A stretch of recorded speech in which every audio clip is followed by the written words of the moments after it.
तो चलते देखो मैंने आज आपण मानक ना दुईटा केक देखेबी किंतु प्रथम गोटे स्टोरीटे कहबी। तो आज जो केकटे आपण मानक देखुची सेटा बहुत ही ज्यादा सिंपल गोटे एनिवर्सरी पे केकटे थिला। और ये जो केक रे ऑर्डरटा मते देथिले से हमर बहुत ही क्लोज जने अंकल और सी हमर जने ऑटो ड्राइवर। तो सी मते कहले कि मोर झियोर ना प्रथम एनिवर्सरी अछि सेति पे मते गोटे बहुत ही सिंपल गोटे केकटे दरकार जेमति कि मो झियो और ज्वाई को दुई जन को बहुत ज्यादा भल लागिवो।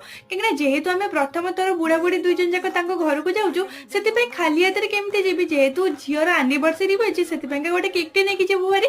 तो मुझे कहली कि आप जमा भी टेंशन हुआ मु गोटे बहुत ही सुंदर गोटे केकटे बनैक देदेवी जमीक दुई जन को बहुत ज्यादा भल भी लगे आपण मानक से बहुत ज्यादा भल भी कहे आते एत भल लगे बोली मुझे जमा भी जानी ही नी से जो आसिले मत एत ज्यादा अप्रिशिएट कले मु बहुत ज्यादा खुशी होगली कहीं क्या मोर एत खुशी दबा ना से गोटे बहुत बड़ कथा।